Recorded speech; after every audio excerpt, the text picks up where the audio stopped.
Hello students, I hope you all are well and doing well with your studies.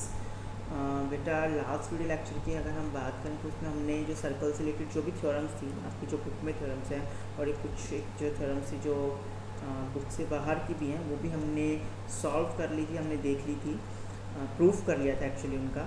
तो अभी बात आती है बेटा एक्सरसाइजेस की। एक्सरसाइजेस जो हम कर रहे हैं वो एनसीईआरटी बुक से कर रहे हैं। तो आज हम एनसीईआरटी आपकी जो एनसीईआरटी बुक है मैथ्स एनसीईआरटी बुक उसके सर्कल चैप्टर की 3 एक्सरसाइजेस कंप्लीट करेंगे 10.1, 2 और 3। तो देखिए आपको घबराने की ज़रूरत नहीं है कि सर 3 एक्सरसाइजेस नहीं है, ऐसा कुछ भी नहीं है। बड़ी सिंपल से एक्सरसाइजेस आप देखेंगे। 10.1 में just true false in the fill in the blanks है, 10.2 में सिर्फ 2 क्वेश्चन हैं, 10.3 में सिर्फ और सिर्फ 3 क्वेश्चन हैं। तो आपको बिल्कुल भी डरने की ज़रूरत नहीं कि एक दिन में बहुत ज़्यादा वर्क हो जाएगा। तो बेटा स्टार्ट करते हैं 10.1। बिल्कुल जो आपने बेस पढ़ा था ना सर्कल का, बिल्कुल वही बेसिक पे बेस जो है ना क्वेश्चंस हैं। तो आप देखिए सबसे पहले बात कर रहा है कि the fill in the blanks की बात करें तो फर्स्ट जो फिल इन द ब्लैंक्स है कह रहा था centre of a circle lies blank in of the circle. जो सर्कल का सेंटर है बेटा, सबसे पहले मैं आपको एक बात बता दूँ, ये सर्कल है, ठीक है। मैं ये प्लेन फिगर है, सर्कल भी एक प्लेन फिगर है, ठीक है, और ये एक प्लेन है। तो प्लेन में आपने एक सर्कल बना दिया, तो यहाँ पर इस सर्कल ने इस प्लेन के 3 रीजन बना दिए।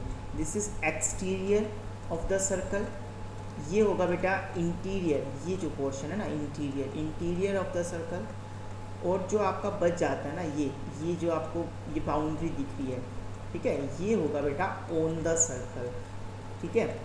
तो अब आप देखो कि सर्कल का सेंटर तो यहाँ होता है, यानी कि ये कहाँ कौन से पोर्शन में, ये इंटीरियर पोर्शन में है, ठीक है। तो the centre of a circle lies blank in of the circle interior of the circle, ठीक है, ये इन यहाँ आएगा, in interior of the circle, ठीक है। अब नेक्स्ट कह रहा है बेटा a point whose distance from the centre, एक ऐसा पॉइंट जिसकी सेंटर से distance is greater than its radius.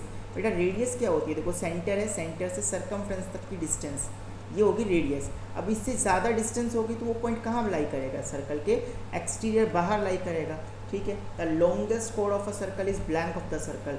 देखो कोड क्या होती है, सर्कल है, सर्कल के ऊपर आपने कोई भी 2 पॉइंट ले लिए, उन दोनों पॉइंट्स को ज्वाइन करने वाला जो लाइन सेगमेंट होता है वो कोड होता है। तो the line segment joining any 2 points on the circle is code. अब ये जो लॉन्गेस्ट कोड होती है ना बेटा वो सेंटर से पास होने वाली होती है, और जो सेंटर से पास जो कोड होगी उसको हम क्या कहेंगे, डायामीटर कहेंगे। क्या कहेंगे, डायामीटर। तो द लॉन्गेस्ट कोड of a circle is diameter of the circle, is diameter of the circle. An arc is a blank when its ends are ends of a diameter. कह रहे हैं कि आर्क उसको हम क्या कहेंगे, व्हेन इट्स एंड्स, उसके एंड्स किसी डायामीटर के एंड हो, मान लीजिए यही डायामीटर है, ठीक है, और इसके जो एंड्स हैं ये हैं ए और बी, और ये मैंने आर्क ले ली, इसके एंड्स भी क्या है, ए एंड बी है, ठीक है। तो इस आर्क को हम क्या कहेंगे बेटा, ये आर्क कहलाएगी सेमी सर्कल। क्या कहलाएगी बेटा, सेमी सर्कल। आप याद रखें जो सर्कल का डायामीटर होता है वो इस सर्कल को 2 इक्वल हाफ्स में डिवाइड करता है, each half is known as the semi circle, ठीक है। नेक्स्ट देख लेते हैं बेटा, segment of a circle is the region between an arc and blank of the circle. ये सर्कल है, ठीक है। अब कह रहा है segment of a circle, segment क्या होता है, आपने सर्कल है, सर्कल में कोड ड्रॉ कर दी, सर्कल में एक कोड ड्रॉ कर दी, ठीक है। तो ये जो सर्कल है ये 2 पार्ट्स में डिवाइड हो गया, एक ये पार्ट हो गया और एक ये पार्ट हो गया। तो हर एक पार्ट को हम क्या बोलेंगे बेटा, सेगमेंट कहेंगे। जो छोटे वाला पार्ट होगा उसको हम माइनर सेगमेंट का नाम देंगे, माइनर सेगमेंट, और जो बड़े वाला पार्ट होगा बेटा उसको हम कहेंगे मेजर सेगमेंट। क्या कहेंगे, मेजर सेगमेंट कहेंगे, ठीक है। तो अब आप यहाँ से देख सकते हैं कि segment of a circle is the region between an arc and blank of the circle. मान लीजिए ये सेगमेंट है, ये किस किस के बीच का रीजन है, एक तो आर्क, ये खुद ही बोल रहा है, ठीक है, और दूसरी क्या है, कोड। तो कोड और आर्क के बीच का जो रीजन होता है ना उसको हम क्या कहेंगे, सेगमेंट कहेंगे। तो यहाँ पर क्या आ जाएगा बेटा, कोड आ जाएगा। क्या आ जाएगा आपके पास, कोड। नेक्स्ट कह रहा है circle divides the plane on which it lies in blank parts. एक सर्कल जिस पे वो लाई कर रहा है उसको कितने पार्ट्स में डिवाइड करता है, और अभी अभी हमने देखा 3 पार्ट्स में डिवाइड करता है, एक interior of the circle, exterior of the circle and on the circle. तो यहाँ कितना आ जाएगा, 3 पार्ट्स आ जाएंगे, ठीक है। तो ये फिल इन द ब्लैंक्स थे आपके जो कंप्लीट हो गए। अब एक्सरसाइज ट्रू फॉल्स की बात कर लेते हैं। कह रहा है line segment joining the centre to any point on the circle is radius of the circle. कह रहा है ये सर्कल है, ठीक है, ये सर्कल है। Line segment joining the centre, वो लाइन सेगमेंट जो सर्कल के सेंटर को सर्कल के ऊपर किसी भी पॉइंट से ज्वाइन कर दे, तो इसको हम क्या कहेंगे? क्या हम इसको रेडियस कहेंगे? बिल्कुल कहेंगे बेटा। सर्कल के सेंटर और उसकी सर्कमफ्रेंस के बीच जो डिस्टेंस होगी उसको ही हम क्या कहते हैं? रेडियस कहेंगे। तो ये आपकी स्टेटमेंट कैसी है? ट्रू है, ठीक है। कह रहा है circle has only finite number of equal codes, एक सर्कल में finite number of equal codes होती है। बिल्कुल गलत बात है बेटा, एक सर्कल में इनफाइनाइट नंबर ऑफ कोड्स हो सकती हैं। देखो आप, ये एक कोड है, ये एक कोड है, मान लीजिए ये एक कोड है, ये एक कोड है, ये एक कोड है। तो इस तरह से इनफाइनाइट नंबर ऑफ कोड्स एक सर्कल में हो सकती है। और जबकि ये कह रहा है फाइनाइट नंबर होती है, तो बिल्कुल गलत कह रहा है। तो ये स्टेटमेंट कैसी है बेटा? फॉल्स है। नेक्स्ट कह रहा है कि if a circle has only if a circle is divided into 3 equal arcs, each arc is a major arc. एक सर्कल को 3 इक्वल आर्क्स में मान लीजिए, यहाँ से यहाँ तक की एक आर्क, यहाँ से यहाँ तक की एक आर्क मान लीजिए, एक यहाँ से यहाँ तक की आर्क मान लीजिए, और एक ये आर्क मान लीजिए। अगर मैंने इस सर्कल को 3 इक्वल आर्क्स में डिवाइड कर दिया तो हर एक आर्क एक मेजर आर्क कहलाएगी। बिल्कुल गलत बात है बेटा। मेजर आर्क होती है बड़ी वाली आर्क जो होती है। यहाँ तो तीनों इक्वल है, ठीक है, तो यहाँ पर ना तो कोई मेजर है और ना ही कोई माइनर है। तो ये स्टेटमेंट आपकी फॉल्स हो गई। नेक्स्ट कह रहा है कोड of a circle which is twice as long as its radius is diameter of the circle. एक सर्कल की कोड जो रेडियस की डबल है, कोड ऑफ अ सर्कल, सर्कल की कोड विच इज ट्वाइस, जो 2 गुनी है किसकी? As long as its radius, उसकी रेडियस की 2 गुनी है, उसको हम डायमीटर कहेंगे। सीधी सी बात है बेटा, 2 इंटू रेडियस क्या होता है? डायमीटर होता है। तो ठीक है, ये स्टेटमेंट कैसे? बिल्कुल ट्रू स्टेटमेंट है। नेक्स्ट कह रहा है sector is the region between the code and it's corresponding arc. Code और इसकी कॉरस्पॉन्डिंग आर्क ये है मान लीजिए, तो इसके बीच का जो रीजन है इसको हम सेक्टर कहेंगे? बिल्कुल नहीं, इसको हम कहेंगे सेगमेंट कहेंगे। क्या कहेंगे बेटा?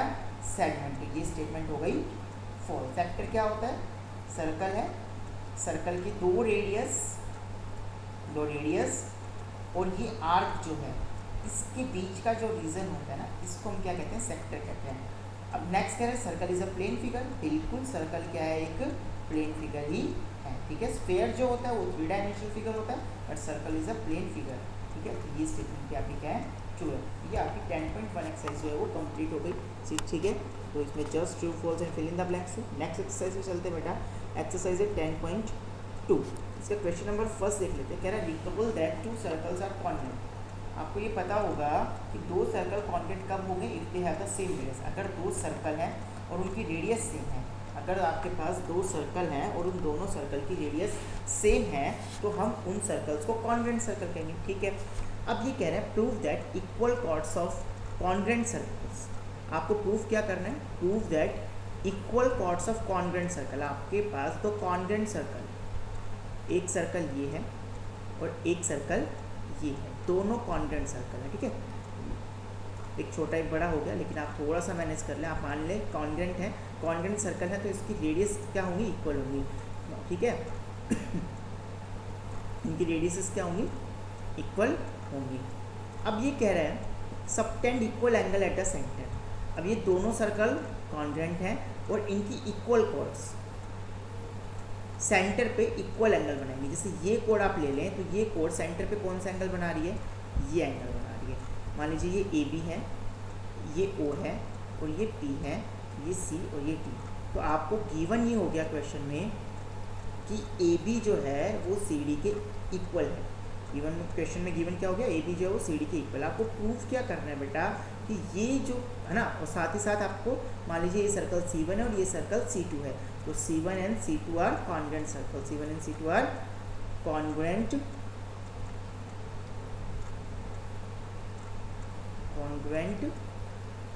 सर्कल्स, ठीक है। आपको प्रूव ये करना है कि ये जो कोड है ए बी कोड, देखिए सेंटर पे क्या एंगल बना रही है? ए ओ बी एंगल बना रही है। जबकि सी डी कोड सेंटर पे क्या एंगल बना रही है? सी पी डी एंगल बना रही है। आपको प्रूफ ये करना है कि angle A O B equals to angle C P D. Proof कैसे करेंगे? देखिए प्रूफ पे देख लेते हैं बेटा, प्रूफ कैसे करेंगे हम। आप दोनों ट्राइंगल को कॉन्ग्रुएंट प्रूफ कर दें। कौन कौन से ट्राइंगल ले लें? In triangle A O B and triangle C P D. अब आप यहाँ से देख सकते हैं बेटा, ओ ए जो है ना वो सी पी के इक्वल होगी। क्यों? क्योंकि ये दोनों रेडियस है। देखो CP भी रेडियस है, OA भी इस सर्कल की रेडियस है, OA C1 की रेडियस है, जबकि CP C2 की रेडियस है। अब C1 C2 क्या दे रखे, कॉन्ग्रेंट, तो इनका मतलब इसकी रेडियस भी क्या होनी चाहिए, equal. Two circles are congruent if they have same radius, अगर उनकी रेडियस सेम है तो वो कॉन्ग्रेंट होंगे। तो आप यहाँ से लिख सकते हैं कि OA इक्वल्स टू CP, और रीजन में आप क्या लिख देंगे, रेडियाई ऑफ क्या लिखेंगे बेटा, congruent circles are equal. Similarly आप यहाँ से ये भी लिख सकते हैं कि OB इक्वल्स टू PD, ये OA CP के इक्वल हो गई, ये OB PD की इक्वल हो गई, ये भी तो रेडियस है, तो ये भी इक्वल होनी चाहिए, कॉन्ग्रुएंट सर्कल की रेडियस है, तो सेम रीजन हो गया। और बेटा थर्ड जो पॉइंट है वो है AB equals to CD। AB CD के इक्वल क्यों है अब, क्योंकि हमें गिवन है इक्वल कॉर्ड्स, ठीक है, तो गिवन है, ये आपको क्या है, गिवन है। तो देयरफॉर आप लिख सकते हैं triangle AOB is congruent to triangle CPD। AOB जो है वो CPD की क्या हो जाएगा, कॉन्ग्रुएंट हो जाएगा। और देयरफॉर यहाँ से आप लिख पाएंगे कि angle AOB equals to angle CPD। AOB ये एंगल है और CPD ये एंगल है, तो ये दोनों एंगल क्या होंगे, इक्वल होंगे। और इसका रीज़न आप लिख देंगे CP CT, और ये दोनों ट्राइंगल क्यों कॉन्ग्रुएंट हुए थे, बाय साइड कॉन्ग्रुएंसी क्राइटेरिया से, ठीक है। तो ये आपका क्वेश्चन कंप्लीट होगा। नेक्स्ट क्वेश्चन की तरफ जाते बेटा, क्वेश्चन नंबर 2 देखो आप, क्वेश्चन नंबर 2 देखो,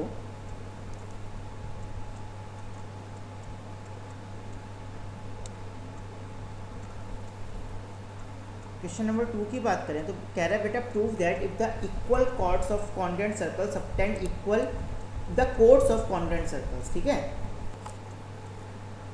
कह रहा है prove that if the chords of congruent circle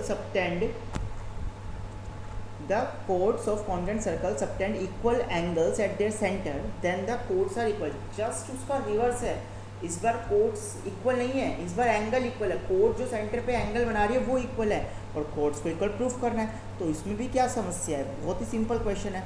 आप देख लीजिए, आपके पास ये दो सर्कल्स हैं, मान लीजिए आपके पास क्या है, दो सर्कल्स बना देते हैं। एक सर्कल ये है बेटा और एक ये सर्कल है, आपके पास दो सर्कल है, ठीक है। इसमें कोड है AB और यहाँ कोड है बेटा CD, ठीक है। इस बार AB CD के इक्वल नहीं है। इसका सेंटर O है, ये C1 सर्कल मान लेते हैं, ये C2 सर्कल मान लेते हैं। C1 का सेंटर O है जबकि C2 का सर्कल P मान लेते हैं, ठीक है। अब आप देखो AB कोड जो है वो सेंटर पे एंगल बनाएगी AOB और CD कोड जो सेंटर पे एंगल बनाएगी CPD। मतलब आपको गिवन ये है, इस बार AOB और CPD इक्वल है, ठीक है। तो गिवन में क्या लिख देंगे बेटा, गिवन क्या है आपको कि एक तो C1 and C2 are congruent circle, C1 and C2 are congruent circles, और दूसरी चीज़ angle AOB equals to angle CPD, ये आपको गिवन है। आपको प्रूफ क्या करना है, आपको प्रूफ करना है बेटा ये कोड्स इक्वल है, यानी कि AB जो है वो CD के इक्वल है, ऐसा आपको प्रूफ करना है। तो प्रूफ देख लेते हैं बेटा। प्रूफ देखें बेटा, सबसे पहले इन दोनों ट्राइंगल को AOB और CPD को हम कॉन्ग्रुएंट प्रूफ करेंगे। तो बेटा in triangle AOB and triangle CPD में आप देखें कि OA equals to PC, OA equals to PC या फिर CP। Reason radii of congruent circles, ठीक है। अच्छा, इसी तरीके से OB जो है वो PD के इक्वल हो जाएगी। इसका भी रीज़न क्या होगा, रेडियाई ऑफ कॉन्ग्रुएंट सर्कल्स, और AB जो है वो CD के इक्वल हो जाएगी। AB जो है वो CD के इक्वल हो जाएगी। और इसका रीज़न क्या होगा, इसका रीज़न हो जाएगा बेटा सॉरी AB CD के इक्वल नहीं होगी, ये हमें प्रूफ करना है। AB CD के इक्वल नहीं है, ये तो हमें प्रूफ ही करना है। एंगल AOB जो है वो एंगल CPD के इक्वल हो जाएगा, और इसका रीज़न क्या है, AOB इस CPD के इक्वल हो जाएगा, और इसका रीज़न क्या होगा बेटा, ये हमें क्वेश्चन में गिवन है, ठीक है।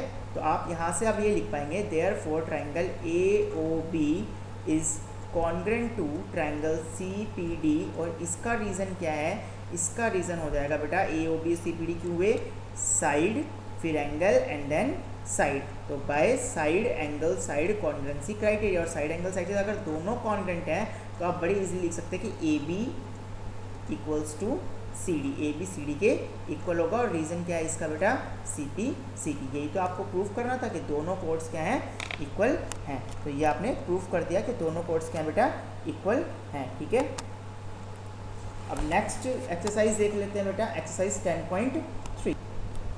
फर्स्ट क्वेश्चन देख लेते हैं बेटा एक्सरसाइज 10.3 का। क्वेश्चन है सिंपल सा ही क्वेश्चन है, कह रहा है draw different pair of circles, आपको पेयर ऑफ सर्कल्स बनाने, डिफरेंट पेयर बनाने सर्कल के, and how many points does each pair have in common, और उन जो आप सर्कल बनाओगे, पेयर बनाओगे सर्कल्स का, उनमें कितने पॉइंट कॉमन होंगे, and what is the maximum number of common points, और मैक्सिमम कितने पॉइंट दो सर्कल में कॉमन हो सकते हैं। ठीक है, अब आप देखो बेटा क्या कहा मैंने, draw different pair of circles, different pair, क्या अब एक प्लेन में अगर आप दो सर्कल बनाते हो किस किस तरह के हो सकते हैं, देखिए हो सकता है वो दोनों सर्कल इस तरह से हो, या फिर हो सकता है वो दोनों सर्कल इस तरह से हो।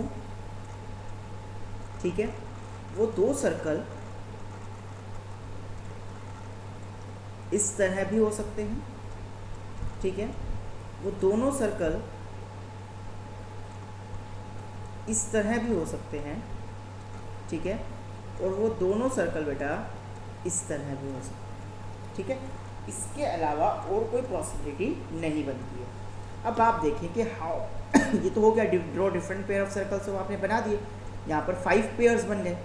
अब यहाँ देखिए how many points does each pair have in common, ये जो आपने पेयर्स बनाए हैं इनमें कितने पॉइंट कॉमन है, आप यहाँ देख सकते हैं नो पॉइंट कॉमन, कोई भी पॉइंट कॉमन नहीं है, ज़ीरो मतलब। ठीक है, 0 पॉइंट कॉमन है, कोई पॉइंट कॉमन नहीं है। यहाँ आप देख सकते हैं 1 पॉइंट कॉमन, 1 पॉइंट कॉमन है। ठीक है, सिर्फ 1 पॉइंट कॉमन है। देखिए ये पॉइंट, यहाँ पर 2 पॉइंट्स कॉमन है, एक पॉइंट ये और एक ये पॉइंट। मान लीजिए ये ए पॉइंट है और ये बी पॉइंट है, यहाँ पर इसको पी पॉइंट मान लीजिए, तो यहाँ पर 2 पॉइंट कॉमन है, 2 पॉइंट्स कॉमन। यहाँ देखें तो यहाँ भी सिर्फ एक पॉइंट कॉमन है, ये पॉइंट कॉमन है, पी पॉइंट मान लेते हैं, तो 1 पॉइंट कॉमन, 1 कॉमन पॉइंट, और यहाँ देख सकते हैं यहाँ भी कोई पॉइंट कॉमन नहीं है, तो नो कॉमन पॉइंट। अब आप देखिए ये 2 केस ऐसे हैं, ये वाला और ये केस, जहाँ पर कोई पॉइंट कॉमन नहीं है। ठीक है, इन दोनों को याद रखें, डिसजॉइंट सर्कल्स बोलते हैं। क्या बोलते हैं? डिसजॉइंट, बिल्कुल अलग अलग है। ठीक है, डिसजॉइंट सर्कल्स। ठीक है, यहाँ आप देख सकते हैं कि इसमें और इस केस में 1 पॉइंट कॉमन है और इस केस में 2 पॉइंट कॉमन है। तो यहाँ पर आपसे एक क्वेश्चन और पूछा गया था, what is the maximum number of common points, 2 circle में मैक्सिमम कितने पॉइंट कॉमन हो सकते हैं। तो मैक्सिमम एक सर्कल में 2 सर्कल्स में 2 पॉइंट क्या हो सकते हैं, कॉमन हो सकते हैं। ठीक है, अच्छा क्या 2 से ज़्यादा भी पॉइंट कॉमन हो सकते हैं। क्वेश्चन ये अराइज होता है, आपको प्रूफ करना है कि 2 circles can have maximum 2 points in common, 2 circle में मैक्सिमम 2 पॉइंट कॉमन हो सकते हैं। ठीक है, ये प्रूफ करना है। ठीक है, सिंपल सा प्रूफ है, देखिएगा बेटा, मान लेते हैं 2 पॉइंट नहीं 3 पॉइंट कॉमन है। कितने पॉइंट कॉमन है? 3 पॉइंट। आपके पास 2 सर्कल हैं, एक C1, देखो बनाना पॉसिबल नहीं है उन दोनों को, तो इसलिए मैं जस्ट बता रहा हूँ आपको, C1 एंड C2 आपके पास 2 सर्कल्स हैं, और मान लीजिए उनमें 3 पॉइंट कॉमन है। 3 पॉइंट जो कॉमन है वो है PQR, तो PQR दोनों में कॉमन पॉइंट है। इसका मतलब C1 जो है ना वो P से, Q से और R तीनों से पास हो रहा है, C2 भी P, Q एंड R से पास हो रहा है। लेकिन आपने थ्योरम 10.5 में पढ़ा है कि there is only unique circle which can pass through 3 non collinear points. 3 non collinear point से पास होने वाला केवल और केवल क्या होता है, एक ही सर्कल हो सकता है। 3 अगर आपके पास नॉन कोलिनियर पॉइंट्स है, उससे पास होने वाला केवल और केवल आप एक ही सर्कल क्या कर सकते हैं, ड्रॉ कर सकते हैं, एक से ज़्यादा सर्कल ड्रॉ नहीं कर सकते हैं। ठीक है। लेकिन यहाँ क्या हुआ, P Q R 3 non coordinate point से उनसे पास होने वाले 2 सर्कल हो गए C1 एंड C2। ये तो कंट्राडिक्शन आ गई। ये कंट्राडिक्शन क्यों आई, क्योंकि आपने कुछ गलत सब मान लिया है, पोजिशन आपका रॉन्ग है। और आपने सपोज क्या किया कि C1 एंड C2 दोनों पी क्यू एंड आर से पास हो रहे हैं, कि C1 एंड C2 3 पॉइंट्स पे इंटरसेक्ट कर रहे हैं, 3 पॉइंट्स में कॉमन है पी क्यू एंड आर। ये आपका पोजिशन क्या है, रॉन्ग है। इसका मतलब 2 circles can have maximum 2 points in common. 2 circle में ज़्यादा से ज़्यादा 2 ही पॉइंट क्या हो सकते हैं, कॉमन हो सकते हैं। ठीक है, सेकंड क्वेश्चन देख लेते हैं बेटा। सेकंड क्वेश्चन में कह रहा है suppose you are given a circle, आपको एक सर्कल दिया हुआ है and give a construction to find the centre. आपको इसका सेंटर कैसे फाइंड करेंगे आप वो बताना है। मान लीजिए आपको बैंगल की हेल्प से एक सर्कल बना करके दे दिया गया, ठीक है। इसी बैंगल की हेल्प से आपको क्या बना के दे दिया, एक सर्कल बना करके दे दिया। अब आपको इसका क्या फाइंड करना है, सेंटर फाइंड करना है। तो आप क्या करेंगे, ठीक है। एक और इस तरह का क्वेश्चन मैं बता देता हूँ आपको। एग्जाम्पल में दिया हुआ है कि आपको एक आर्क दे दी, इस तरह से मान लीजिए आपको एक आर्क दे दी AB, और आपसे बोला गया कि ये सर्कल कंप्लीट कर रहा है। तो आपको क्या करना है, देखो दोनों ही केसेस में काफ़ी हद तक सिमिलर केसेस, दोनों ही क्वेश्चन सिमिलर हैं, दोनों में सेम कंस्ट्रक्शन आपको करनी है, ठीक है। आप क्या करें, इस पर 3 पॉइंट्स मार्क करें सर्कल की सर्कमफ्रेंस पे, ABC3 नॉन कोऑर्डिनेट पॉइंट्स आपने ले लिए। अब आपको क्या करना है, आपको इन 3 नॉन कोऑर्डिनेट पॉइंट्स को ज्वाइन कर दिया आपने। तो आपको 2 लाइन सेगमेंट मिल गए, एक लाइन सेगमेंट आपको मिल गया AB और एक लाइन सेगमेंट आपको मिल गया BC, ठीक है। अब आपको इन दोनों लाइन सेगमेंट के क्या ड्रॉ करने हैं बेटा, परपेंडिकुलर बाइसेक्टर ड्रॉ करने हैं। परपेंडिकुलर बाइसेक्टर कैसे ड्रॉ करने हैं ये आपने ऑलरेडी देख लिया है कंस्ट्रक्शन चैप्टर में, ठीक है। तो उसी तरीके से आपको क्या ड्रॉ करने हैं, अब इसके परपेंडिकुलर बाइसेक्टर ड्रॉ करने हैं, ठीक है। तो आप क्या करेंगे, मोर देन हाफ AB के आधे से ज़्यादा कंपास खोलेंगे और एक आर्क A से नीचे की साइड लगाएंगे और एक आर्क ऊपर की साइड लगाएंगे, ठीक है।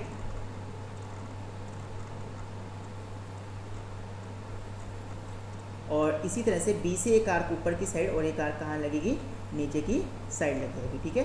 और आप अब इन दोनों को क्या कर देंगे, ज्वाइन कर देंगे, इन दोनों पॉइंट ऑफ इंटरसेक्शन को ज्वाइन कर देंगे, ठीक है। अब आप इसी तरीके से BC का क्या करेंगे, परपेंडिकुलर बाइसेक्टर करेंगे। तो एक आर्क B से लगाएंगे आधे से ज़्यादा कंपास खोल करके, ठीक है। और उसी तरीके से एक आर्क आप कहाँ से लगाएंगे, C से लगाएंगे, ठीक है। एक ऊपर लगेगी और एक आर्क नीचे लगेगी। इसी तरह से एक आर्क यहाँ ऊपर और एक आर्क यहाँ लगेगी आपकी नीचे, ठीक है। अब आप देखें इन दोनों को भी आप क्या कर देंगे, इस तरह से ज्वाइन कर देंगे।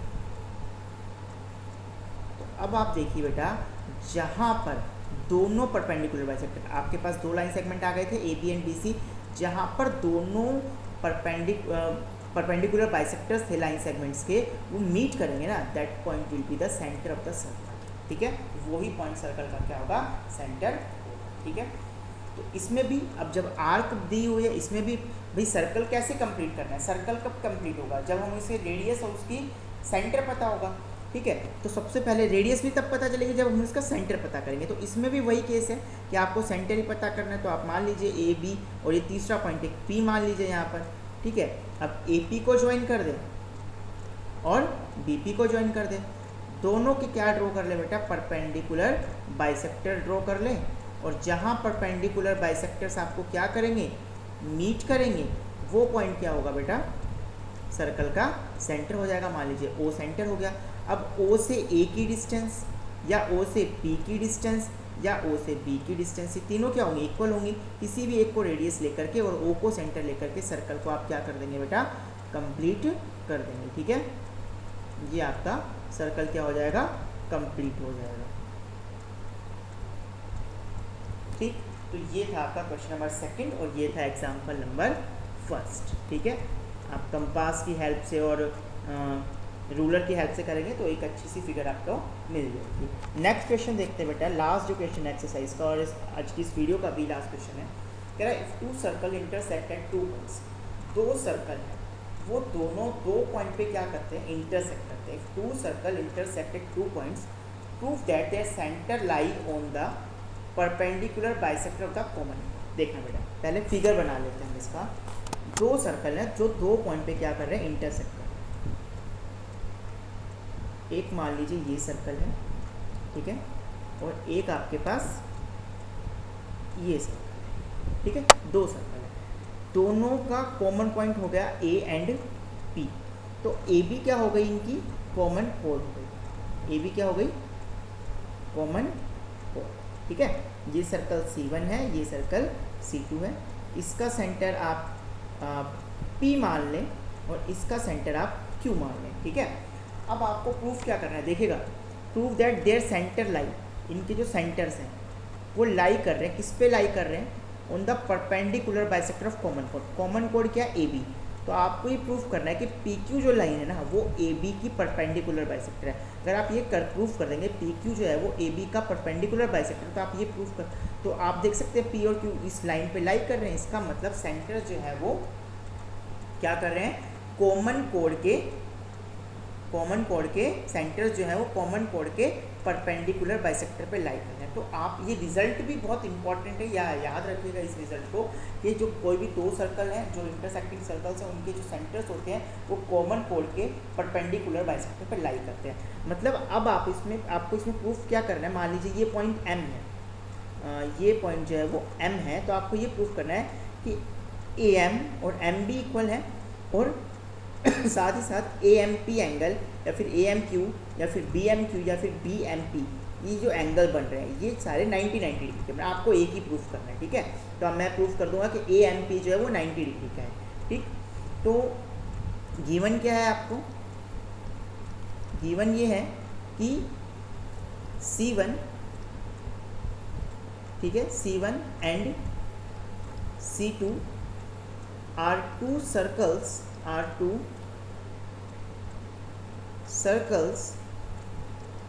with center P and Q। ठीक है, और प्रूफ क्या करना है आपको प्रूफ ये करना है बेटा कि PQ is the perpendicular bisector, PQ is the perpendicular bisector of A B, P Q जो है वो ए बी का परपेंडिकुलर बाइसेक्टर है। मतलब आपको ये प्रूफ करना है कि A M equals to B M, A M B M के इक्वल है, और दूसरी चीज़ आपको ये प्रूफ करनी है कि angle A M P equals to 90 degree. ये मान लीजिए आप इतना प्रूफ करते हैं। ठीक है, प्रूफ में देखेंगे बेटा, इससे पहले कंस्ट्रक्शन कर देंगे कि ए पी को ज्वाइन कर लो, ए क्यू को ज्वाइन कर लो, बी पी को ज्वाइन कर लो और बी क्यू को ज्वाइन कर लो। ठीक है, ए को पी एंड क्यू से और बी को भी पी एंड क्यू से क्या कर दिया, ज्वाइन कर दिया। अब आप यहाँ देखें, आप ट्राइंगल्स लेंगे बेटा, कौन कौन से ट्राइंगल लेंगे, सबसे पहले आप ट्राइंगल लेंगे बेटा ए पी क्यू और बी पी क्यू। सबसे पहले इन दोनों ट्राइंगल को कॉन्वेक्स प्रूफ करेंगे। कौन कौन से ट्राइंगल हमने लेने हैं, in triangle A P Q and triangle B P Q, इन दोनों ट्राइंगल में आप देखिए बेटा, सबसे पहले देखें A P equals to, A P equal होगी किसके, बी पी के, होगी A P equals to B P. और इसका रीज़न क्या होगा, इसका रीज़न होगा बेटा रेडियाई ऑफ सेम सर्कल, एक ही सर्कल की रेडियस क्या होती है, सारी जितनी भी रेडियस होंगी वो इक्वल होंगी। ठीक है, दूसरी चीज़ बेटा ए क्यू जो है इक्वल होगा किसके, बी क्यू के, A Q equals to B Q. इसका रीज़न क्या होगा, फिर से रेडियाई ऑफ सेम सर्कल, एक ही सर्कल की रेडियस है, और पी क्यू आप देखें दोनों ट्राइंगल्स में कॉमन हो गए, P Q equals to P Q and the reason is बेटा कॉमन, दोनों ही ट्राइंगल्स में ये लाई कर रही है पी क्यू। तो देयरफॉर आप लिख सकते हैं triangle A P Q equals to triangle B P Q and the reason is by side side side congruency criteria. देखो साइड, फिर आपने साइड ली और फिर एक साइड ली, तो साइड साइड कॉन्वेंसी क्राइटेरिया से दोनों ट्राइंगल आपके हो गए कॉन्वेंट। अगर अब आप देखो ये दोनों ट्राइंगल क्या है, कॉन्वेंट है, तो क्या ये एंगल जो है, ये एंगल आपको दिख रहा है एंगल 1 और ये एंगल 2 इक्वल होंगे। देखिए ए पी क्यू में एंगल पी और बी पी क्यू में एंगल क्यू, ये दोनों इक्वल होंगे। ये एंगल 2 में बोल देता हूँ, इसको एंगल 1 में बोल देता हूँ। तो देयरफॉर आप लिख सकते हैं एंगल 1 इक्वल्स टू एंगल 2 और इसका रीज़न लिखेंगे आप सी पी, एंगल 1 एंगल 2 के इक्वल हो गया। ठीक है, अब ये आपका क्वेश्चन पूरा हो गया। मतलब ये ट्राइंगल का कॉन्वेंट करने का मतलब क्या था कि 1 और 2 को इक्वल दिखाना। अब मेरे लिए थोड़ा सा इजी हो जाएगा। अब मैं लूँगा बेटा triangle A P M and triangle B P M. A P M and B P M triangle में आप देखें सिंपल है बिल्कुल। A P equals to B P, reason radius of